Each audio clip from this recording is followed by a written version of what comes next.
Minggu 19 Juni 2022 merupakan hari raya tubuh dan darah Kristus. Pewartaan Injil diambil dari Injil Lukas. Orang banyak mengikuti Yesus. Ia menerima mereka dan berkata-kata kepada mereka tentang kerajaan Allah, dan ia menyembuhkan orang-orang yang memerlukan penyembuhan.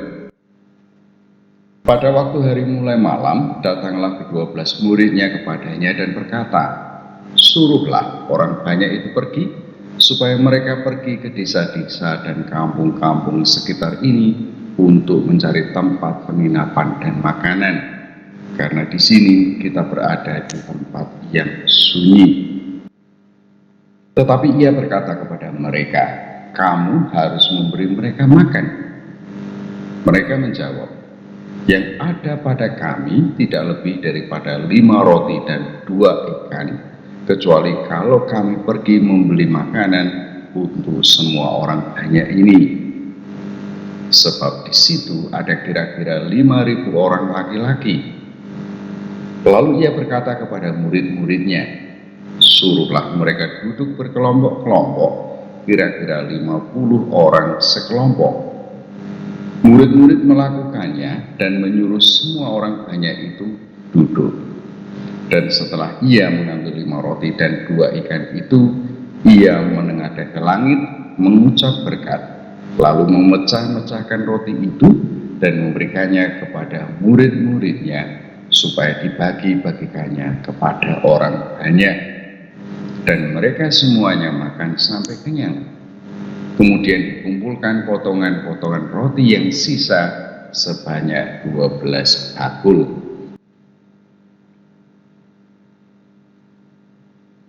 Rasaku, merenungkan tubuh dan darah Kristus sama saja dengan memperhatikan secara khusus apa yang menjadi pergerakan umat beriman selama ini. Entahlah, apakah itu benar? Entahlah juga karena selama ini yang ku tahu umat beriman dikenali karena setiap minggu pergi ke gereja untuk merayakan Ekaristi. Aku yakin mereka menerima sakramen Maha Kudus, yakni tubuh dan darah Kristus. Sejauh ku tahu, selama masa pandemi umat beriman merindukan sungguh menerima komuni.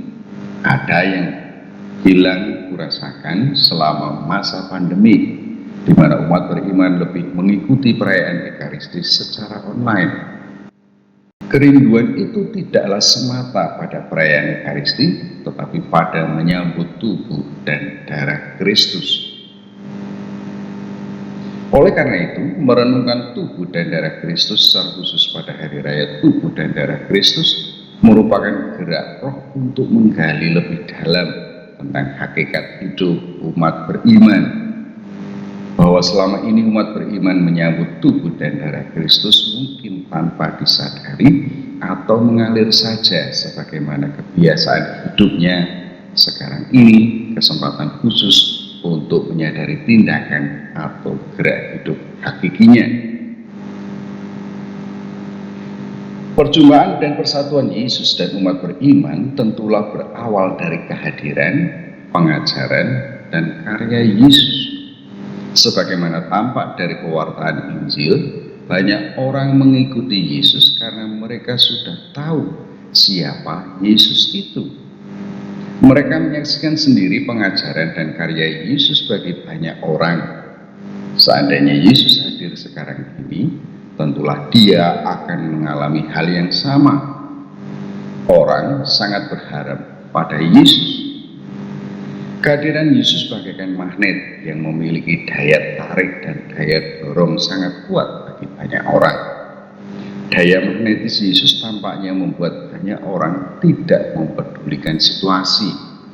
Mereka tidak peduli bahwa hari sudah mulai gelap, sementara mereka berada di tempat yang sunyi.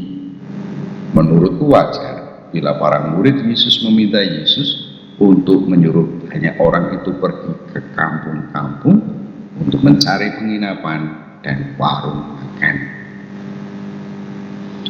Meski tampak padaku ketidakpedulian banyak orang terhadap situasi terbersit di benakku, bahwa mereka yakin dengan mengikuti Yesus mereka mendapatkan jaminan situasi sesulit apapun tentulah dapat diatasi karena ada Yesus bersama mereka, termasuk urusan makan dan tidur. Aku yakin bahwa mereka yakin akan diatasi oleh Yesus. Aku rasa kehidupan umat beriman pun demikian. Mereka mengikuti Yesus. Mereka tidak peduli dengan berbagai situasi karena keberadaan Yesus di tengah mereka. Ada keyakinan kuat pada mereka bahwa bersama Yesus sesulit apapun permasalahan hidup akan teratasi. Pewartaan Injil mengungkap kesaksian hidup bersama dengan Yesus. Dalam situasi sulit, Yesus membuat mukjizat. Tatkala ribuan orang yang mengikuti Dia mengalami kesulitan makan, Yesus menggandakan roti dan ikan sehingga mereka dapat makan kenyang. Lebih daripada itu, terdapat begitu banyak sisa makanan. Imajinasiku mengatakan bahwa sisa makanan itu bukanlah sampah seperti duri ikan yang harus dibuang. Sisa makanan itu adalah makanan yang tidak habis dimakan karena orang sudah kenyang. Bagiku, hidup bersama Yesus merupakan kerinduan semua orang yang hidup dalam kelimpahan. Orang tidak sekadar makan kenyang, tapi memiliki simpanan makanan untuk hari berikutnya. Orang tidak hanya menjadi sehat dan terjaga kesehatannya, tetapi sekaligus dapat berkarya mengembangkan diri dalam pelayanan kepada sesama. Orang tidak hanya memperhatikan dirinya sendiri, tetapi sekaligus peduli dengan sesamanya. Seperti para murid, umat beriman seharusnya memberi makan kepada banyak orang yang mengikuti Yesus. Menarik untuk diperhatikan tindakan Yesus yang membuahkan mukjizat penggandaan roti dan ikan. Memberi makan dalam kebersamaan sangatlah berarti. Bahwa tidak ada yang mampu memberi makan ribuan orang sudah dapat dipastikan dalam situasi yang dihadapi para murid saat itu. Mereka hanya memiliki 5 roti dan 2 ikan. Tapi dari 5 roti dan 2 ikan itu, semua orang mengalami kelimpahan rahmat. Menurutku, membagi banyak orang dalam kelompok yang beranggotakan 50 orang sangatlah menarik. Ini menarik karena merupakan pengorganisasian pelayanan terhadap ribuan orang. Yesus dan para murid tentu akan sangat kewalahan melayani orang sebanyak itu. Dengan membagi dalam kelompok, bukankah itu berarti melibatkan sebanyak mungkin orang dalam pelayanan bersama? Aku membayangkan betapa sulitnya seorang romo melayani ribuan umat paroki sendirian. Dengan membagi umat paroki dalam kelompok-kelompok teritorial dan kategorial, tentulah akan mempermudah pelayanan seorang romo paroki. Seandainya 12 murid Yesus disejajarkan dengan Dewan Pastoral Paroki, aku membayangkan bahwa dengan membagi umat paroki ke dalam kelompok-kelompok, tentulah akan mempermudah berbagai karya karena menumbuhkan keterlibatan semakin banyak orang. Dalam kelompok-kelompok tentulah ada pengorganisasian. Dalam kelompok-kelompok tentulah ada pembagian tugas dan tanggung jawab. Kehendak 12 murid menyerahkan 5 roti dan 2 ikan memberikan teladan nyata bagi banyak orang. Karena Yesus menyuruh mereka untuk memberi makan pada orang banyak, mereka menyerahkan bekal mereka sendiri. Jika demikian, bukankah mereka berkorban demi banyak orang? Mereka rela tidak makan demi orang banyak. Aku membayangkan 5 roti dan 2 ikan sebenarnya tidaklah cukup untuk ber-13, apalagi untuk ribuan orang. Itu berarti bahwa mereka memberikan segala milik dari kemiskinan mereka. Aku pikir mereka sudah mengenal Yesus dan para murid. Tidak sedikit pengorbanan mereka untuk orang banyak. Sebagaimana diwartakan penginjil, mereka pun mengikhlaskan seluruh bekal mereka untuk orang banyak. Apakah orang banyak itu tidak terketuk hatinya atas keikhlasan pengorbanan para murid Yesus? Aku membayangkan bahwa semua orang yang membawa bekal waktu itu bertindak sama seperti yang dilakukan para murid. Dalam kelompok masing-masing orang mengorganisir makanan yang ada pada mereka. Dalam kelompok masing-masing mereka berbagi makanan. Lebih dari itu, aku membayangkan ada saling berbagi juga antar kelompok. Mereka tidak egois, tidak mementingkan diri sendiri dan kelompoknya. Mereka tetap berbagi meski berbeda kelompok. Keikhlasan pengorbanan tampaknya menjadi kunci keberhasilan hidup bersama dalam kelimpahan. Orang melepaskan ego pribadi demi kebersamaan. Orang tidak lagi mementingkan diri dan kelompoknya. Aku perhatikan dalam peristiwa itu tidak ada pembedaan orang kaya dan orang miskin. Tidak ada pembedaan orang yang membawa bekal banyak atau membawa bekal sedikit. Orang menyerahkan semua yang dibawanya untuk kepentingan makan bersama. Peristiwa itu sungguh mengagumkan bagiku. Seandainya umat beriman sungguh menjalani hidup sebagaimana kebersamaan Yesus dengan orang banyak itu, tentulah luar biasa berkelimpahan hidup umat beriman. Terbersit di benakku ada kepercayaan di antara orang banyak itu. Mereka percaya bahwa bekal yang mereka serahkan tidak akan disalahgunakan. Dengan menyerahkan bekal seluruhnya, mereka tidak menjadi miskin atau tidak makan, tetapi malah berkelimpahan. Pelajaran sangat berharga bagiku. Pengelolaan, keikhlasan, pengorbanan karena percaya dan perhatian antar pribadi dan antar kelompok.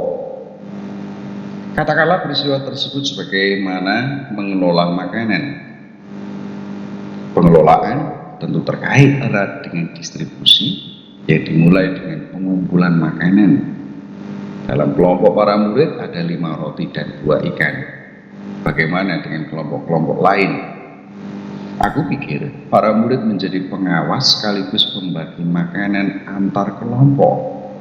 Mereka mengawasi keberadaan kelompok-kelompok yang berlebih dan kelompok-kelompok yang berkekurangan.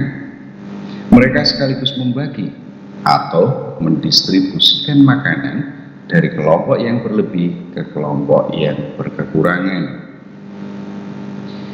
Pendistribusian semacam itu aku pikir mengandaikan keikhlasan dalam berkorban. Tidak ada orang atau kelompok yang tidak mau berbagi bekal bagi sesama dalam kelompoknya maupun kelompok lain.